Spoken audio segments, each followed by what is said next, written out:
कुरान का मुसलमानों को आदेश है, मजलूमों का साथ दो, जालिमों का विरोध करो। बराबर है? मुसलमानों को आदेश है कुरान का, मजलूमों का साथ दो, जालिमों का विरोध करो। मुसलमानों को आत्म परीक्षण करना चाहिए कि क्या वो मजलूमों का भारत में साथ दे रहे हैं। गाजिउद्दीन साहब को छोड़कर, यूसुफ साहब को छोड़कर, महमूद साहब को छोड़कर मैं दूसरे मुसलमानों के बारे में यकीन के साथ ऐसा नहीं बोल सकता कि वो साथ दे रहे हैं। मगर मैं अनुभव करता हूं कि भारत का मुसलमान इसलिए दुखी है, इसलिए परेशान है क्योंकि उन्होंने कुरान के आदेश पर अमल करने के बजाय उन्होंने जालिमों का साथ दिया।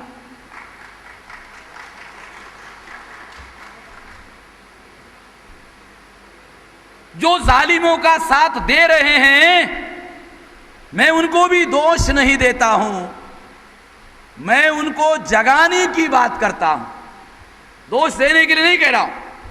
मैं ये बात जगाने के लिए कह रहा हूं, दोष देने के लिए नहीं कह रहा हूं भाई, कि जालिमों का साथ देना कुरान के विरोध में है। मजलूमों का, मजलूम यानी शोषित पीड़ित, जिसके लिए हिंदी में लिखा हुआ है। तो शोषित पीड़ित कौन है भारत में? शेड्यूल कास्ट शोषित है, पीड़ित है। शेड्यूल ट्राइब शोषित है, पीड़ित है। बैकवर्ड क्लास शोषित है, पीड़ित है। उनका साथ मुसलमानों को देना होगा, आदेश है। और भारत में तो अगर कुरान का आदेश मुसलमान ना भी माने, मुसलमान को तो आदेश मानना बंधन कारक है। जो मुसलमान कुरान का आदेश ना माने वो किस आधार पर अपने को मुसलमान कहता है? कोई आधार होना चाहिए अपने को मुसलमान मानने का। जो मुसलमान कुरान को नहीं मानता है वो किस आधार पर कहता है वो मुसलमान है? क्या वो टोपी डालने की वजह से मुसलमान हो जाता है? क्या वो दाढ़ी बढ़ाने की वजह से मुसलमान हो जाता है? क्या केवल मात्र नमाज पढ़ने से कोई मुसलमान हो जाता है? मैं नहीं मानता। मैं ये मानता हूं कि कुरान की शिक्षाओं पर जो अमल नहीं करता है, जो अमल करेगा, मैं मानता हूं मुसलमान है।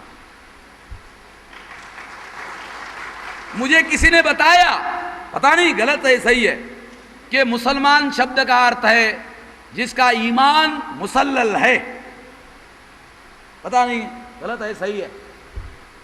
जिसका ईमान मुसल्लल है, यानी यकीन करता है वो उस बात पर, पक्के तौर पर यकीन करता है, डिटरमिन करता है, विश्वास करता है, उसका कन्विक्शन है, दृढ़ विश्वास है। केवल विश्वास नहीं, दृढ़ विश्वास है।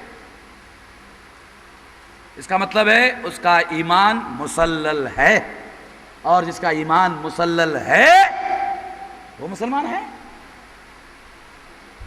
इसका मतलब है वही मुसलमान है जो मजलूमों का साथ देता है। अगर ऐसा मैं कहूं तो ये कुरान के आधार पर कहीं भी बात मानी जाएगी, मेरी नहीं, कुरान के आधार पर कहीं भी बात मानी जाएगी। इस बात को भी ध्यान रखा जाना चाहिए।